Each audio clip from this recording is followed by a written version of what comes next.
Hosea 6:11 says, Hosea chapter 6 verse 11 says, also Judah harvest is appointed for you when I return the captives of my people. And Rabbi Zvi Kalisha understands this to be saying, the Almighty is saying to Ephraim, Judah, a harvest has been set for you when you return the captivity of my people, of the 10 tribes of Ephraim. Prior to the coming of the great community, the Jews will prepare a harvest for Ephraim. That is, they will prepare the infrastructure and lay the groundwork for Ephraim to also return, for the 10 tribes to come after them. So after that, there will be a war. There will be wars of Gog and Magog, but we are not concerned with those issues at the moment. We are concerned with the process of settlement as predicted. 10 tribes, when they return, they will be led by the Messiah, son of Joseph. The Messiah, son of Joseph, comes before the Messiah, son of David. The 10 tribes, when they return, they will arrive in planes and ships of Tarshish, meaning those coming from the Atlantic Ocean area, as it says in Isaiah 68, Isaiah chapter 60, verse 8, who are those who fly like a clouds and like doves to their roots, like planes in plains? Surely the isles shall wait for me, and the ships of Tarshish first, to bring your sons from afar, their silver and their gold with them, to the name of the Lord your God, and to the Holy One of Israel, because he has glorified you.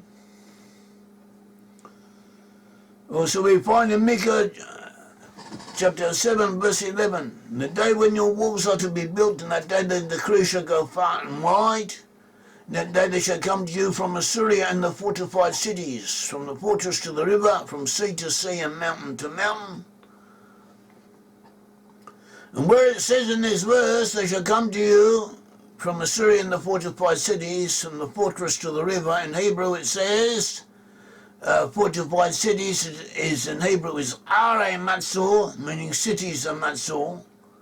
Where it says from Assyria, from the fortress to the river, it says from Matsor, fortress.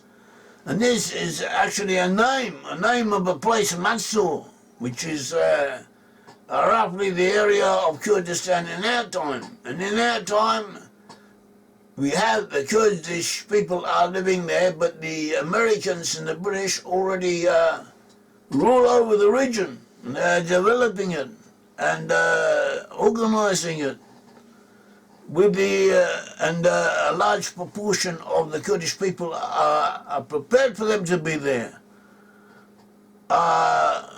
In favor of them being there, since they give stability to the region. They protect them from outsiders, from Iran, from Turkey, from other nations around them who want to attack them. And also they bring prosperity or some modicum of reasonable sustenance to the region.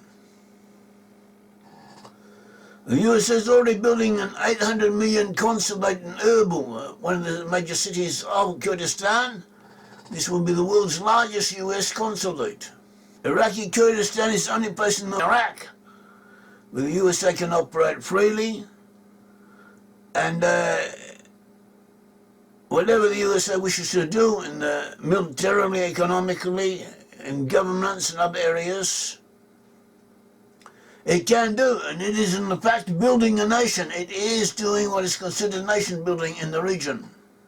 It's been going on since the 1991 Gulf War, when the coalition headed by America and also with the participation of the UK, both the USA and the UK, they established a no-fly zone over the northern area of Iraq to provide humanitarian relief and to safeguard the Kurds who are being persecuted and severely attacked by the Iraqis and others.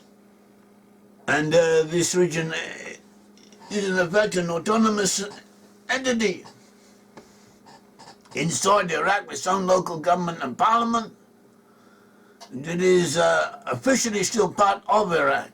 that region will be a staging point. The people from the 10 tribes will first come to that region, and then they will move on further to the south into the land of Israel. Micah continues to say, Micah, the book of Micah, as we said, chapter 7, Micah chapter 7 says, the land shall be desolate because of those who dwell in it, for the fruit of their deeds, that the areas outside of the land of Israel, that is Syria, Gilead, and other places, shall be desolate, as they are to some degree now, because of the actions of the people who dwell in there. Syria is in a very bad situation. A good portion of its population has left, has fled the region due to civil war and due to all kinds of malpractices and tyranny and non-productive cultivation of the area. And in the time of the 10 tribes will return, and the Almighty addresses them. He says, shepherd your people with your staff, the flock of your heritage, who dwell solitarily in a woodland in the midst of Carmel. Carmel here may refer to Mount Carmel by Haifa. The city of Haifa is an important area in the north of the present-day state of Israel. Haifa is an important port, an entry area for ships to bring people from the 10 tribes to the land of Israel. And also says, let them feed in Bashan and Gilead. Bashan is the area and to the east of the Jordan River, and so is Gilead. And this region comprises present-day countries of Jordan and of Syria, as the days of old, and the 10 tribes will return to those regions. This is what the prophet, the book of Micah says. Micah chapter 7. Zechariah chapter 10 also describes the 10 tribes, that is Ephraim, taking control of Lebanon and Gilead, that is the present-day countries of Lebanon, of Jordan and Syria, and settling in them. Zechariah 10 verse 6 onwards, it says, I will strengthen the house of Judah and I will save the house of Joseph. Here we see Judah and Joseph working together, and I will bring them back because I will have mercy on them. The end times, as we find in Isaiah 11, Judah and Joseph will begin to work together. In the past they will not have done so. The Midrash speaks of that. There will be a reconciliation between them.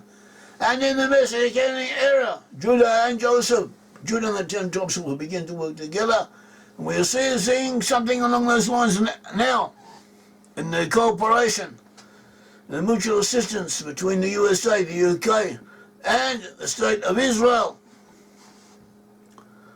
And he says, I will strengthen the house of Judah and I will save the house of Joseph. I'll bring them back because I have mercy on them. They shall be so I not cast them aside. I'll find the Lord their God, and I will hear them. Those of Ephraim shall be like a mighty man, for the heart shall rejoice as with wine. Let their children see it and be glad. The heart shall rejoice in the Lord. I will whistle for them and gather them, for I will redeem them. They shall increase as they once increased. And I will sow them among the peoples, and they shall remember me in far countries. They shall live together with their children, and they shall return. I will bring them back from the land of Egypt, and gather them from Assyria. I will bring them into the land of Gilead and Lebanon. Gilead and Lebanon, as we said, meaning Gilead and Lebanon, meaning the region of Lebanon in our time, the region of Jordan and the region of Syria. The 10 tribes will first come to those areas until no more room is found for them. And he shall pass through the sea with affliction and strike the waves of the sea. The depths of the river shall dry up, and the pride of Assyria shall be brought down, and the scepter of Egypt shall depart. So we have other sources. Also Jeremiah speaks of the 10 tribes returning to the hills of Ephraim. It says, for there shall be a day when the watchman will cry on Mount Ephraim. Arise and let us go up to Zion, to the Lord our God. For thus says the Lord, sing with gladness for Jacob, and shout among the chief of the nations. Proclaim ye praise and say, O Lord, save your people, the remnant of Israel. Behold, I will bring them from the north country, and gather them from the ends of the earth. Among them the blind and the lame, the woman with child, and the one who labours with child together. A great throng shall return there. They shall come with weeping, and with supplications I will lead them. I will cause them to walk by the rivers of waters, in a straight way in which they shall not stumble. For I am a father to Israel, and Ephraim is my firstborn. So that is the return of the 10 tribes. After the 10 tribes return, they will divide the land between them. So you find in Ezekiel describes the division of the land, meaning the land. We don't exactly know what the borders will be, but the indications are that it will stretch from the Nile River up into the Euphrates River and further into what is now southeast Turkey, and beyond that, all that region will be divided amongst the tribes of Israel.